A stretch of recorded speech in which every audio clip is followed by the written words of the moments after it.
Hello, and welcome back to Dev Game Club, a weekly podcast in which two veteran game developers look at games from the past to discuss their relevance and impact today. I'm Brett Duville, and I'm joined as always by my co-host, a man who remembers the 21st night in September, Tim Longo. Hello, sir. That one's a bit of an obscure one. This is our second attempt at recording the podcast this week, and you claim to have gotten it. So what is that for the audience at home, who are probably younger than we are in most cases? Well, yeah, I mean, it's like there's a multi-step reference here, right? Yes, because that song is by Earth, Wind, and Fire, and you were alluding to the talismans that we are getting in Thief, which we are playing right now, for those who don't know. That's my assumption is how did you get to that? I'm just assuming that there is someone on the team who's like me and just lives their life according to the precepts of Earth, Wind, and Fire. I see. Yeah, I'm often in very flashy clothing, highly reflective clothing, lots of sequins. No, I don't know. This is just how my mind works. You play the trumpet. Yeah. Da da da da da da. Disco is my life. Anyway. No, it couldn't be. It could be that just pretty much every game franchise has some sort of 4 elements puzzle at some point in there. But this one only has the 3 talismans, at least so far. And I don't know what's going to happen. I can't remember what happens next as far as the water one, because we were kind of talking about that last night, whether there's a water one you have to get somehow, or if it just comes to you somehow. I really don't remember how that happens, so we'll probably find that out next time. Yeah, we were talking about that to the cathedral. Yeah, in pre-show, but I don't remember. I feel like the answer was already there. I feel like you need all 4, right? But I don't. I have no idea. It's kind of weird. Because the Mage's Tower, well, I guess we'll jump too far ahead, but the Mage's Tower, the water part of that was broken. Right. So it wasn't there, but then it's very confusing. That was all about the keys, but they really were just protecting their Earth talisman. We'll get into that in a minute, because that is a very long and confusing level. And it's another of those gold levels. There are, in fact, two gold levels that we played this time, and in this section. And maybe before we dive into anything else, I think we should talk about the gold levels, because I really feel like they are giving players a lot more of what they want, but maybe at a length that is a lot more than they want. It feels, go. I was going to say the playing them feels like, it feels like a DLC before DLC existed. Do you know what I mean by that? So in that, it's like, all right, we have this successful game. We're going to have the advantage we have the team that made the game still, right? They're still in the building, etc. We have the advantage of the opportunity to do like a best, game of the year edition or gold edition, right? So we're going to re-release.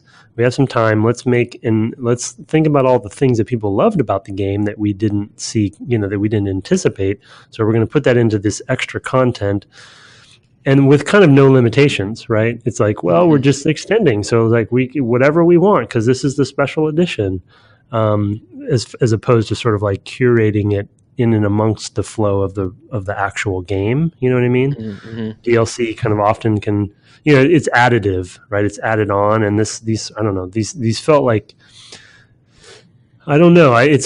They kind of stand out. And maybe I'm biased because I played the previous one and I haven't played these levels, so of course they stand out that way. But the design of them feels different to me in some way. Yeah, I agree. I also think, you say they don't have any limitations, but as we pointed out in the guild, they're still up against limitations of their engine in terms of how much texture they can have loaded at any one time, and things like that. So there are still things that I feel like they bump up against, and which impinge, in particular in that guild level, on the level design. I think that level in particular is really hurt by texture repetition. It made it very difficult to know where the heck you were. The extra levels here, a lot less so. In fact, there was some really good texture usage, and it didn't bother me so much in these couple, but they are a lot less the flow is very different in these levels. I totally agree. And maybe they're experimenting with different things, and I'd have to go back and play some Thief 2 as well to figure out, okay, is just them kind of on their way to the Thief 2 stuff? It's hard to know really, but when it was made. Yeah, I saw more of that. There was another place where you could slash through something hanging on the wall in the Opera House, I believe. So there's that technical edition made another appearance, which is weird. I don't remember it in Thief 2, but it probably was there. I don't know. It was. It's funny though, because I don't actually hate that Mage Tower level. That one is probably, although I was very confused for part of it. I guess I never connected the dots that I needed to go back outside. And then once I got back outside and understood, oh, this tower is open. Say, what it communicated to me, and now of course I'm going into like a particular level before we get there, but what it communicated to me was, oh, you need to get into this tower, and then that'll give you the key to the next one, etc. What I didn't get was, but you have to do that from going back to ground level and going outside and entering it from the bottom. That was the part that I could not connect the dots on. And in chat, they're telling me, no, you got to go and you've got to enter from the bottom floor. They say it's open. I'm like, huh? Like, what are you talking about? This is the only entrance. I don't see how it's connected. And I'm like, oh, okay, I got to go back out. Because normally going back out is leaving the level. Right? You're moving on to the next level. And so it's just a weird... That's just a weird thing. Which entrance were you trying to use when you? I was looking for. So I was initially looking for something at the top, but there is no entrance. There's no entrance. Yeah, right. At the top, and I'm like, what am I missing? And I was looking. I was like, maybe there's something up above. And then I was trying to see, well, is there another place that it connects to on a different floor? But I couldn't find that either. So it just was. But I was running around the same spaces again and again. Like, I don't understand what I'm missing.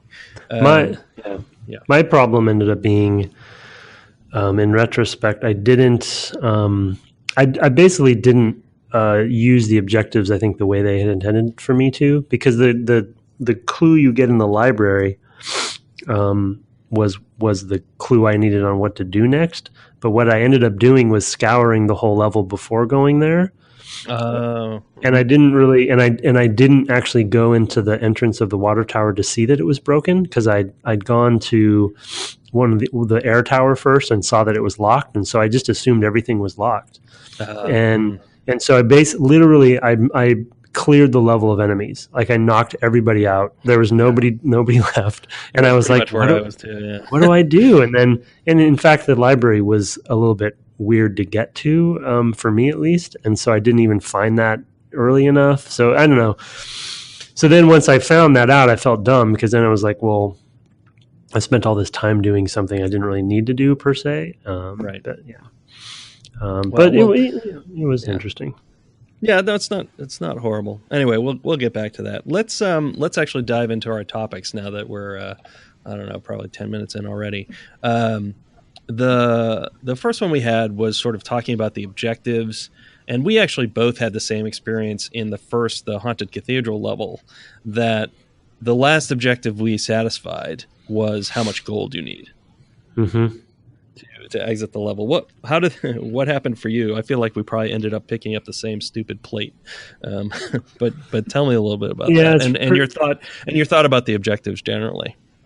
Yeah, it's pretty frustrating. I mean, they're essentially they turned some of the collectible motif in the game, which in this case is just money, but also relates to the gear that you can buy in the next level. They turned that into an objective, and I think kind of from a macro design perspective, that tends to be a bit of a no-no, because that stuff should be more of an optional thing, that you engage with if you want to, especially because of the economy side of it. Because, if you want to be able to have a lot of money in the next level to be able to buy whatever you want, then you should just go and seek out that stuff. But it shouldn't be mandatory. So I think for both of us, and I actually had this feeling as I was moving through the streets trying to get to find the Haunted Cathedral, which I actually like that section of kind of trying to figure out how to, it feels very secret. It's like, how do I get into this thing? But I had this dreaded feeling as I was doing that, because I was kind of playing that quickly, that objective of getting X amount of money to be able to finish the level was kind of in the back of my head. I was like, man, I'm skipping all these. There's probably collectibles all over that I'm skipping, and that's probably going to come back to bite me later. And that's literally what happened, because then I finished a level and I was like, oh wait, I didn't get the ding. I have to go all the way back, and now I'm, all those zombies that I avoided and all the stuff. And it's actually active in theory, right? Yeah, yeah, and it's pretty complicated to find some of the collectibles too. So it's just making an optional thing mandatory, and it's kind of frustrating because you can really easily skip that as you go. And the cathedral itself, you don't end up being able to get into. I think I was misremembering the order of operations there, and I was assuming there'd be plenty of loot inside the cathedral, but you don't go inside. Right. So it's like, well, I'll just get money when I get there. And then I, passed everything up and then regretted it. So yeah, that was my. I agree. I think that's a good point. I mean, it's one of those things where getting the money, finding the goods that you can sell or whatever should be intrinsically rewarding. It shouldn't need to be an objective. Exactly. Right. Yep. Both because of the economy, but also just because of the core fantasy. So yeah, I would tend to agree that that's a misstep. I get where they wanted that to be part of their difficulty, and probably that was a big part of the conversation of how do we make this game more difficult? Well, one of the ways we make it more difficult is we make the thief more exposed to danger by making him have to cover more ground, right? So it totally makes sense from that standpoint. I get it. I totally get the motivation. It's just, we have the luxury of hindsight now, and just as people playing and analyzing the game, and I think we've found obviously other ways these days to scale difficulty, and objectives instead of, because the levels, I feel like maybe the level, let's see, so Mage Tower, probably either the Mage Towers or the Lost City. Like right after that, there was no objective. There was a level right after playing that one where there was no objective to get extra money as a mandatory thing. Right. And there's a psychological sort of effect on me there where, I felt relieved. You know what I mean? Because to your point, I knew that any money that I found, any gold that I found or item that I found was intrinsic. It's like, oh, okay. Then I'm making a choice to go and get that goblet because it's up on this ledge. But also I could just pass it by. You know what I mean? Yeah. And it just was nice. That tension wasn't there. I feel like it's a forced tension that isn't needed. Right. They may even. I mean, he's still got to pay his rent or whatever. But I sort of feel like, I don't know. Maybe it's funny because it was maybe just too tight a constraint. In some of the levels, I don't know. A little bit of a weird design for that choice of an objective because the level was so weird. The other thing that it just dawned on me, because it relates to the economy, to your point about sort of like he has to pay rent, the truth of the matter is, like, the way that I have been playing, I don't actually need to buy much between levels. Like, I don't really outfit myself because either I'm bonking people or killing people or whatever, and I don't need to outfit myself with a bunch of arrows or anything. So I actually have no motivation to get money anyway, unless it's an objective. So it's really, I would ideally, because of the way that I'm playing, by them telling me you have to go get this money, it's kind of forcing me to play a certain way that I have already chosen that I don't want to play. Right. So right. Anyway. No, I would definitely agree with that, because I'm also finding I sometimes do it just because I know the money, I just recall that the money doesn't carry over. So it's like, well, I might as well spend it here. I think there's some minimum you always have or something like that. And then any you get beyond that, you get to spend, but you don't carry that from mission to mission. So it's not like you can save up and then for some later mission where you want to go all out, you can buy everything in the store or whatever. Yeah. So they're still forcing this choice on you in that economy of you're not going to be able to buy everything, etc. So be careful with what you do choose, which I like. I mean, it sort of forces you into particular strategies. Oh, I want to really lean on being able to use ropes rather than, for example, gas arrows or explosions or whatever, because I'm going to be less combat heavy or something like that. So it does kind of force that. You can't be jack of all trades. You can't afford to be. Or you can be jack of all trades, master of none, in the sense you buy maybe one of several different types of thing. So you have some stealth have some navigation, have some flash bomb or whatever, but not a lot. So you're going to have to constantly mix and match your strategies, and all of that is good. It also really has nothing to do with how much money you get, right? That is, I guess you can do more of it. I don't know. Yeah, I agree. It's an on the fly takeaway for me on this, that as you're talking to, that is interesting for me to think about just personally, is it's a game, though linear levels in many ways, it's a game about playing the way that you want to play as a thief and giving you all the tools, like you said, right? Like what kind of like outfit, how do you want to outfit yourself, and what sort of approach do you want to take? And then you put an objective in like this, and it kind of it's creating a tension between that goal. So it's two kind of macro goals that don't really match, or they're creating that tension. And so it's something to think about if you're going to incentivize that. But I think you hit the nail on the head with the intrinsic point. Yeah. All right. So let's also hit talking about. We're going to kind of jump around here. The music or ambient soundscape that you particularly admire. You mentioned this as something that really stands out to you. I agree, but I'd love to hear your take on it. Yeah, I brought that up as a topic because I think we've mentioned it a couple times in some of the other episodes, but I wanted to hit hard because there's especially in the Undercover level, because you're kind of you're in the you're obviously behind enemy lines, so to speak, and so you're able to actually kind of ambiently walk around for portions. And the thing that I really appreciated about this game from like an identity tone perspective, that on the audio side, in I guess what we would call music, but it's sometimes almost just ambient triggers or ambient stingers that they have play, and it's not like your traditional orchestral sort of score. It's not something that you would find in sort of like a high fantasy kind of game, like I don't know, Baldur's Gate or something like that. Or even actually, when I think about it, even though it was kind of minimalistic, even Underworld, right? When combat started, it was that very glorious kind of like,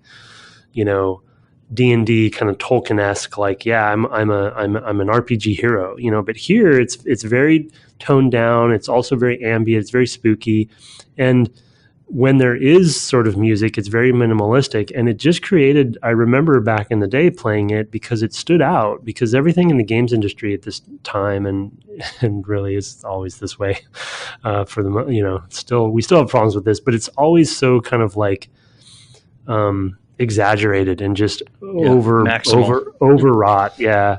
And I think we used the Baroque word too much, but Baroque and kind of just overdoing it. And I just appreciated the difference that this game had at the time, of like this game that was downplaying its score and using it in very specific places, because there's a place in that Undercover level where you get close to the talisman and you drop down to the floor below it, and it plays this very specific kind of like chord. And it's hard to say that it's exactly calling it music, but I think technically you probably could, but it was just this ambient moment, and it really like hits you. It's like, it's very spooky and very like, oh, I'm not supposed to be here, ominous, but it's very simple. And I just wanted to call that out as a kind of it's a pretty contrasting thing to do of this time, in games especially. So I need to look up. I think you already mentioned the composer's name in a previous episode, but yes, it was the husband and wife. That's right. Bartos or something like that. Right. Yeah. So, I will look it up and put it properly in the show notes. But we did talk about them, maybe in the first episode, or maybe off air. I can't recall. Anyway, no, I mean, the sort of thing that it reminds me of that's a little more modern is, and it doesn't feel the same way, but some of the ambient audio work in something like a Red Dead Redemption, where so much of the environment becomes part of that audio, whether it's the train and the gunfire, and although that title also has music, it does definitely have the big sort of spaghetti western music at times. There's still, when you're just kind of rolling around, you still have something that sounds like a score a bit, just from the world around it. I remember somebody I know, I can't remember if it was Kirk Hamilton, probably was Kirk because he's a musician, writing a piece about it, maybe on his old blog, about how all the audio works together. I will hunt that down and put it in the show notes if I can find it. But analyzing it as music, even though often it's just ambient sounds. And I feel like Thief is doing that as well, with the sort of drips and the occasional mechanical sounds, and then adding in, because you've got that kind of as a backdrop, when you do add in those moments of actual scored music, even if it's brief, like you said, it really stands out. That's a good way to do things, right? If you don't show the shark for the first hour, then when you finally show the shark, it's really impressive. So yeah, good reference. Yeah, as far as minimalistic score goes. Yeah, exactly. Yeah, I was trying to figure a way to work in Halloween, but horror games. There's definitely horror games as a genre tend to do a better job at this, I think, often as well. Right. And then the other thing I think that bears mentioning is I think the indie game space is doing a great job with this too, right? And sometimes that might just be through means, right, where they need to be minimalistic with their scores or what have you. But I think of the Amnesia fractional. Is it fraction? No, Amnesia frictional. Frictional game. Amnesia, Soma, those folks and stuff, and Chinese Room and stuff. So it's they're definitely out there happening, and I wonder if games like Thief influence them, as well. Yeah, for sure. I would imagine they have, or maybe they just take the same. But they're looking at horror movies as well, as Thief maybe did. Yeah, horror and cinema. Yeah, for sure. Another. Well, I guess while we're talking sound, maybe we can kind of go to the enemy dialogue, because I feel we sort of touched on it in the level where you get the sword. The sword, I guess, is the name of the level, and how kind of sneaking up on guards, you get to hear things about them. For example, the bear pits at the very beginning of the game. Yeah, it's my favorite. It's something we touched on, but it does give you a lot about. It does a number of things. So one is it makes those guards feel more alive, because those things don't necessarily fulfill a mechanical use. There's no. I mean, there are some side effects, right? Those two guards are going to be in one place for a certain period of time, so that might give you time to move and do something. So there is kind of maybe a side effect. But I think the thing that it does the most is it enlivens both the world, and in particular, it makes those guards feel more real in some way. I mean, you don't feel this way about the Burricks or those, I don't know, those clicking things, the crawfish men. You definitely feel it, though, when you listen to the guards have some conversation about whatever. The fact that they've moved the kitchens around or what have you. Mm-hmm. Well, the other thing that at the time I recall, and I forgot to put this in my notes, but you jog my memory, that there kind of a bit of a minor revelation for me was we've talked about this before a little bit, in the concept that cinematics of this time often were a bit of a reward for finishing a chapter, or they're kind of a good demarcation of and they even have those in this game. But the interesting thing about the dialogue that really was a good partnership to the game is it's already a slow-paced game, and so if you're gonna sneak up on a guard, you're already gonna be the pacing is already slow, because you're probably not running at them full speed with a gun. You know what I mean? You're having to, because the game is a slow thief game. You're having to hide in the shadows and move slowly. You're probably crouching. You might be, just inching forward and walking as well. And so during that time, there's nothing going on, and so it's almost like this reward to encourage you. Maybe for me, it was just ended up being kind of a subconscious sort of psychological thing, but it was a reward for me doing what I'm supposed to be doing.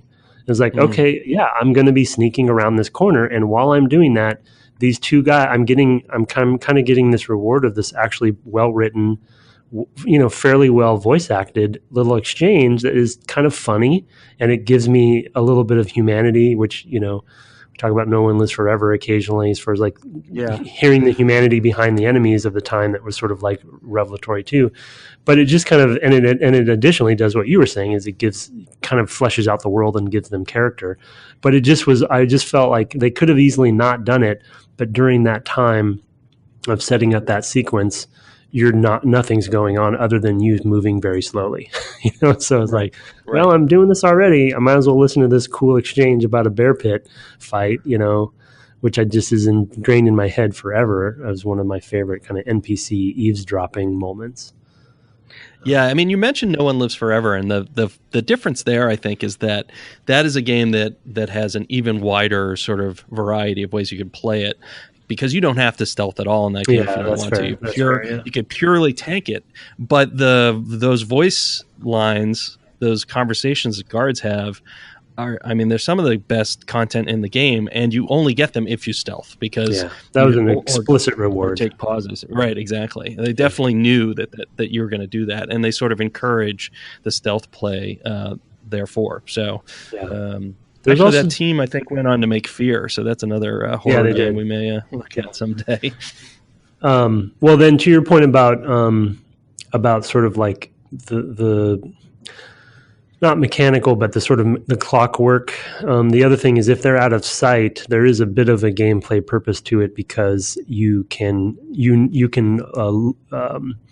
put them at a space in the world while they're talking, while you're sneaking and getting into position. You know what I mean? Right. That's the same reason that they whistle, the same reason that they're, obviously footsteps and things, but it just helps with the spatial awareness. So if they're carrying on a conversation, they will eventually end the conversation. And in fact, oftentimes they end the conversation with something where the superior of the two says, well, you better get to your route, and then okay, they're about to split up. I better be in place. So there's these sort of audio cues to prepare yourself, doing the thiefy things you're doing. Right. You want to get into a dark corner where you're going to see this guy walk by you, so you can bonk him on the head. Yeah, it's almost like a timer. Right? It's like exactly. The timer's ticking. The clock is about to start, but the pre-show is these two talking. And exactly. Then when they're done, then it's on. Yeah. Yeah, for sure. And I think, so the other thing is that with enemies, I think by this point in the game, we've seen all the enemy types we're going to see. More or less, that's maybe not entirely true, but I think it's pretty close to true. I think it is, but just like, especially in the Lost City, it's just they're just, well, was it Lost City? No, it's probably, one of them had, I feel like, every type of enemy in it. Which one was it? I guess it maybe was the caverns.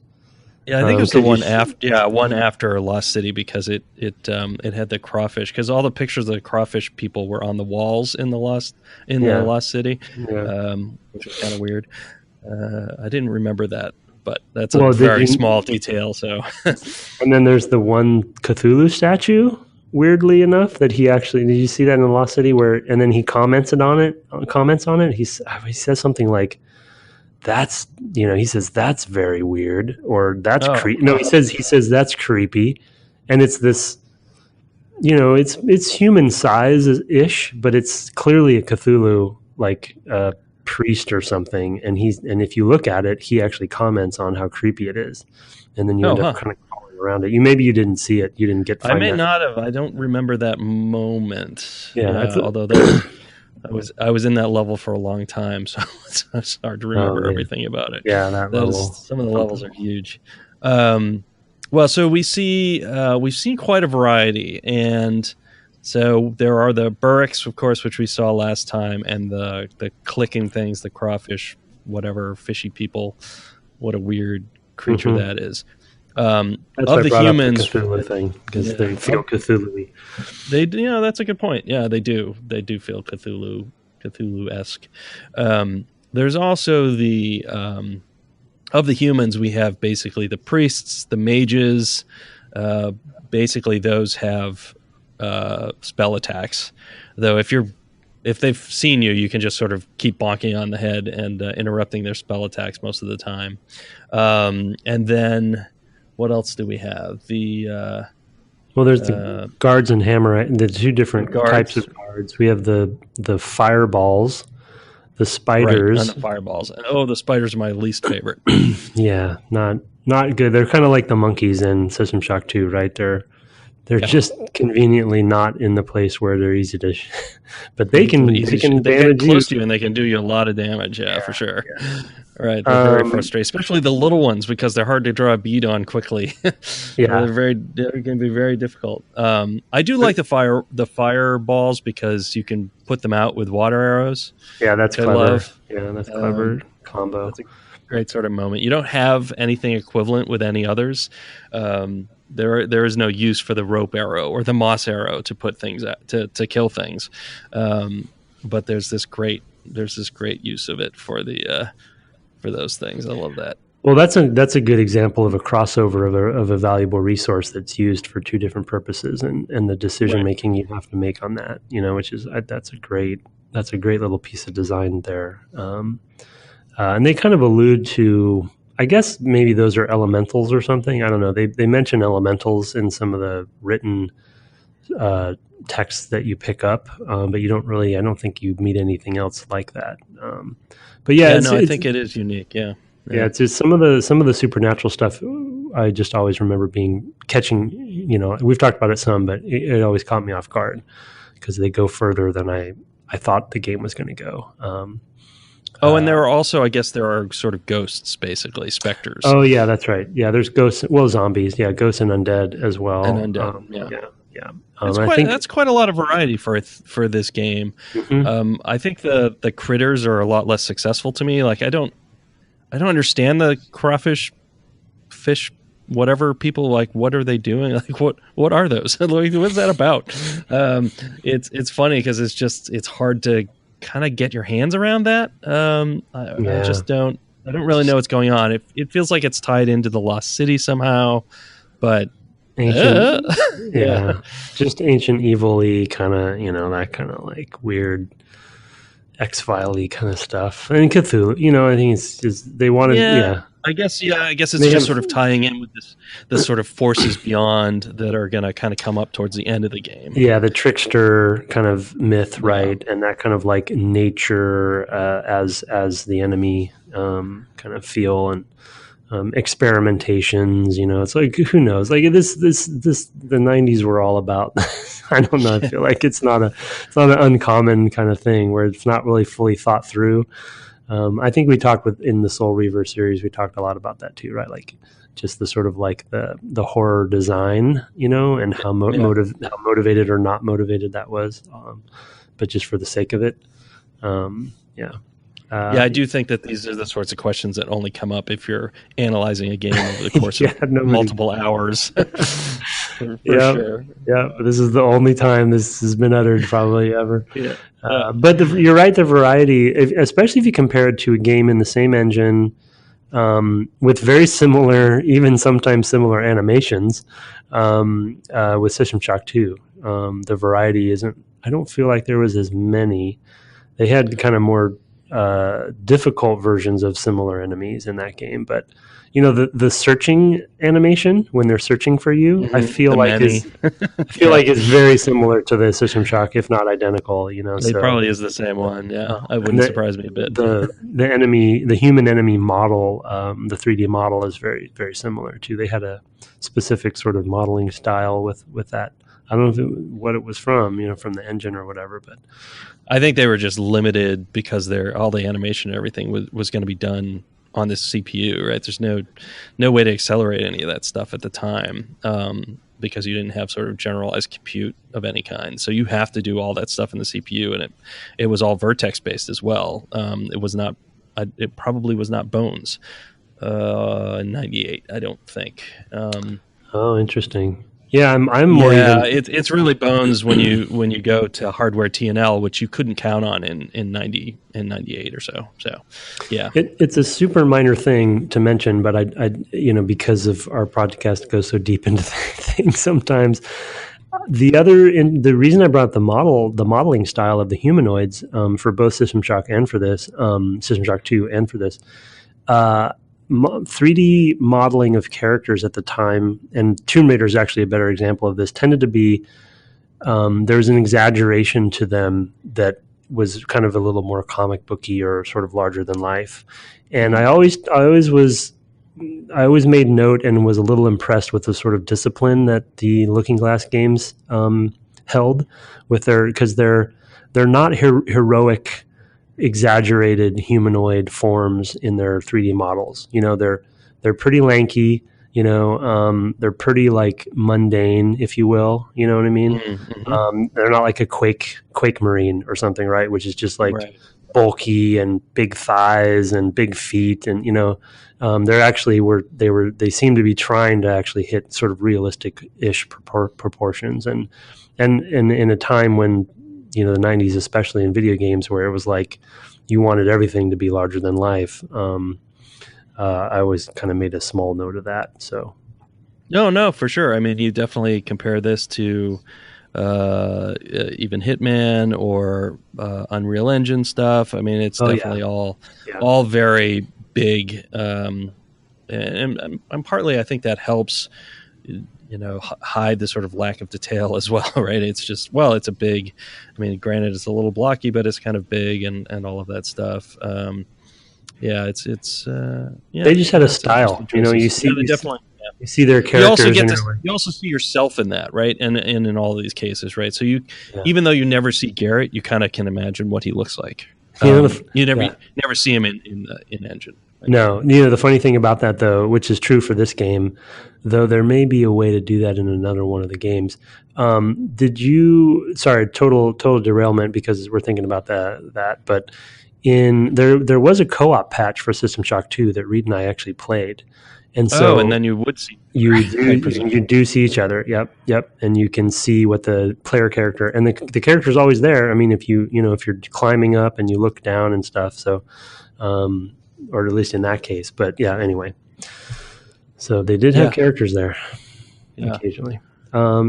So. Yeah, what do we want to hit next? What was the last thing I have on our list of topics is the trade-offs that are being made with the map. That's a good one.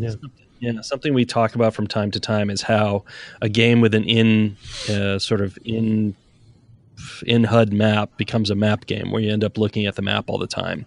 And here I feel like what the map functions to do is to give you sort of a respite or a pause to be able to look at a thing, think about what you're going to do, plan for that, and then of course that plan is probably going to fall apart as soon as you actually try to execute it. But you do actually have that moment where you can actually take the time to do that. Furthermore, because it's off screen, off HUD or whatever, they do make an interesting trade-off of having that not be perfect information in any way. It's not a direct representation of the level. Often, sometimes it's closer than others. Sometimes it's just plain wrong, or there are things on it that aren't clear, particularly in the Lost City. So they actually use it for a number of things, and they make these very clear trade-offs that I think work. I had some comments in the chat that it was the worst map ever. And it's like, well, it's achieving different things. It continues to maintain the fantasy, for example, that you're this guy, you don't have some special vision which shows you exactly what the level looks like you might have in Doom, right? Mm-hmm. So, yeah, you've you hit all the points pretty well. That it's part of. I think what I was saying in pre-show is it's the map is sort of part of the puzzle of the level as well, right? And to your point, it really hits the fantasy well too, where there's this concept of a thief doesn't have all the reconnaissance that they need. They're going in sometimes blind, or they're going in with limited information, and they kind of add in that great kind of motif of often he's having to go and find an informant, you know. And in fact, occasionally it's actually an objective. And then you're like, well, I need to go find this person so I can get some recon on the place because I've never been in there because I'm a thief, you know. And so the map is either undone or incorrect or something like that. Or in the Lost Cities case, which I think is a good example of what you're saying, is it's a puzzle in and of itself, right? Because there's hieroglyphics and iconography where you're kind of trying to figure out what they mean by it. So it's very implied. It's not an exact map. So it sort of almost becomes this interpretation puzzle too of like, they highlight where you are generally, but you're like, okay, is this, and the other thing I forgot to mention too, or write a note down on, is in the Lost City, because of that map, it actually was the only time I actually used my compass. We actually brought the compass out, you know, which you can do in the inventory. There's really almost never a reason to use it. I've found, but in this level, because of the map, I needed to actually kind of get my bearings sometimes of like, because everything kind of looks samey. So I was like, wait a second, am I pointing north right now? And I just made the assumption that the map was oriented that way, so north meant up, and it ended up being the case, I believe. And so anyway, it is like you said, like Brett said, it's a really good conscious choice that, you know, some people are going to like, some people won't. But I liked that it was a bold choice. Yeah, I mean, I also I tend to like games that have realistic maps of any kind. So I love Far Cry 2 having a map that is really, it's in your hand. Miasmata has that as well. Of course, Firewatch more recently. So it's a thing I kind of generally dig, and I think it's an immersive sim thing most of the time. Certainly in a more science fiction-y game like Prey, you can understand why it just gives you kind of a fake map. But yeah, no, I generally like that sort of thing. And I did find myself referring to the map in the mage level just to, where's this tower relative to the way I am? It makes more sense to go this way or that way. So that was one thing. And then actually in the Haunted Cathedral level, one thing that was really cool about the map was it was an actual map like that you could buy, for example, you know, like you might buy at a gas station in the real world, where it was actually pretty representative of what the level really was, and had lots of little icons on it that were like, there's or the street names and things like that. So it kind of matched up with your expectation of that space, which was, this was a place where people lived, and so it made sense to have an actual map instead of sort of something put together from other people's memories of what the inside of a building might be like. You know, so it's a lot of really interesting choices with the map every step of the way. It allowed them to be flexible with what the map gave you to level by level. So they could do that. They could like, what's the map motif this time? This one's about a really ancient map, or like you said, this one is actually a map that that the citizens used. So it kind of gave them a little extra flexibility, which was cool too. We did really quick total aside. We did forget one enemy. At least one, the flaming dude. That's a flame elemental or something like that. Yeah. Yeah, the biped humanoid that is burning. That is actually, I think, new to Gold as well. Oh, really? Oh, okay. I believe so. I didn't remember that. I hadn't either, and that's probably why I forgot it again here. Because all the other ones, when I would see them, I'd go, "Oh yeah," and that I saw, and I was like, "Wait a minute." I don't remember that. But then I only saw that maybe one, maybe there were two. But on the map thing, I'm blanking on it right now. But how did Dishonored deal with its map? Because in this section that we played, I made a note that these particular series of levels, I had a lot of kind of Dishonored vibe from them. Because there's the sunken, like lost city kind of thing, and Dishonored 1 at least has that sort of like that the flooded part of town. And I don't know, you can really, the lineage between the games is starting to be very clearer than I realized as we're playing this. But they didn't do a literal map, did they? Or I don't think so. I'll look that up later, but yeah, I don't remember there being a map. I certainly didn't use the map. I feel like I did. I feel like you relied on it. Not Yeah, necessarily relied on, but I feel like I reference it occasionally, similar to how I reference this to get a general idea of where I am. But I don't think it was, I think they continued that motif of not giving you every detail. But I think they kind of told you if you'd been to a place or not or something like that. I could be wrong. I'll look it up after and we can.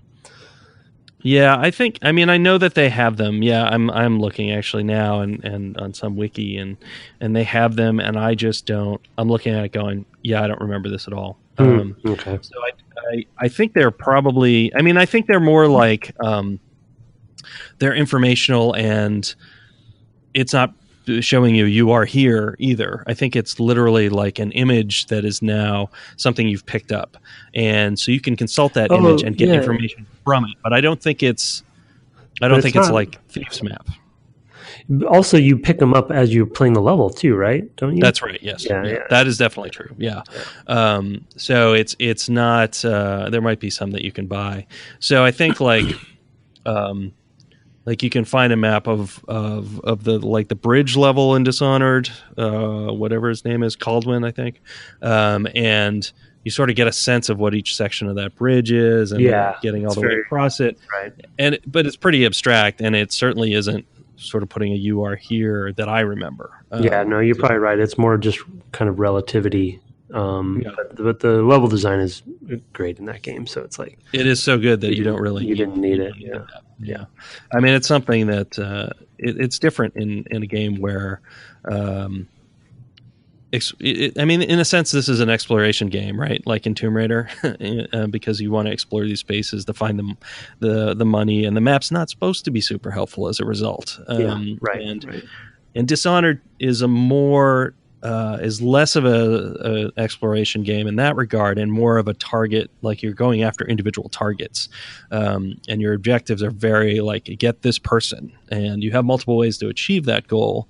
But it's a different sort of immersive sim in that way, and so the exploration is maybe backgrounded a little bit more, and so it makes sense not to have a map. That's fair. Yeah, and to make the level design much more directed in a way. Yeah, that's a good unexpected little moment, point there that to tease out a little bit in that, make sure that it's good to see when developers understand the requirements of different subsystems that they need and don't need. And that they're, as an example, and like the comments you got during the stream of like, well, the map's not good. Well, it's like that was a reflection of what the game needed and didn't need, and what their choices, of course, as well. But in Dishonored's case, it's like don't put a representative map in there if you don't need it. There's not a requirement that every game has to have a checklist of these certain things. Ideally, you have the right number of things and the right version of things. It's impossible to make anything perfect, of course. But yeah, I mean, you make a better, more useful map in Thief, and you make it less of a Thief experience. Exactly, right? And that's. Right, so it's not the right choice.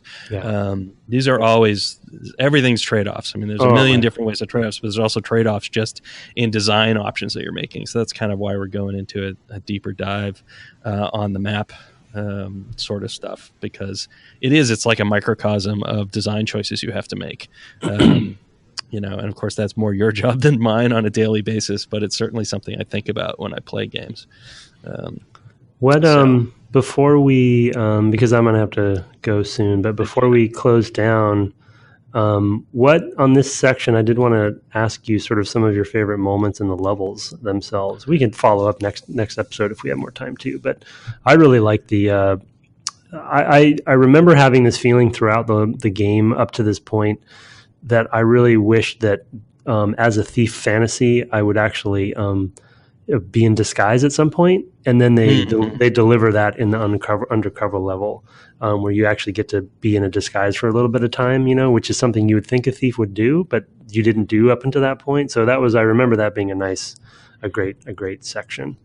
I particularly like that, but I also really like when you get to the back of the haunted cathedral and the eye talks to you. Oh yeah, that's a good one. I love that, and it gives you a riddle, so it's all cryptic and strange, and it's sort of the game doesn't do this often, and of course it does it in the cutscene after you get the sword, where you get this idea that something weird's going on here with the trickster. You don't know that's what's going on, but I love those moments where there's something a little off kilter about this world. It's not so straightforward, and the fact that it's mechanical much of the time, that the universe is very mechanical, with steampunk or whatever, is sort of a hidden conflict in this world. And there are moments where the other side sort of peeks through. The Cthulhu stuff that you're mentioning kind of is one, and maybe that's part of the strangeness of the enemies that are the non-human enemies. Is that's another place where this stuff is poking through. So I like that as well. Yeah. Do you have another one? Well, I was going to mention that the eye made me think of is it the heart in Dishonored? What's that thing called? That talks? Yeah, it's the heart. Yeah. It's kind of like reminiscent of that. When it started talking, I totally forgot the spooky moment when that thing starts talking to you, and it actually gives you the clues of something that you need to do too, which is interesting. The objective. Yeah, no, I love it's a similar thing. I think there's a lot of Thief's DNA, obviously, in Dishonored, and I think with the trickster / outsider, but also some of these elements that are sort of the mystical ways in which the universe is speaking to your character in different ways. Definitely another tie to that game. It makes me itch to go back to Karnaca, for sure. But anyway. Well, I know you got to go, so maybe we'll wrap it up here. We had some emails we were going to get to. The one thing I wanted to mention, and I'll put it in the show notes because we've heard from a couple of people about it, is that there was a good series of podcasts from, I believe, MIT's Gambit Lab, which were interviews with some of the developers of Thief, some of the Looking Glass people. And I will make sure and put a link to that in the show notes. I feel like I've listened to some of them in the past, but I want to thank Tim Dorr and...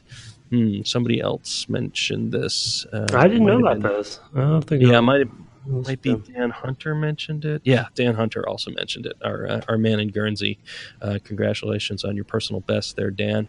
But yeah, that both those folks mentioned that series, and I will make sure to put a link in the show notes to that.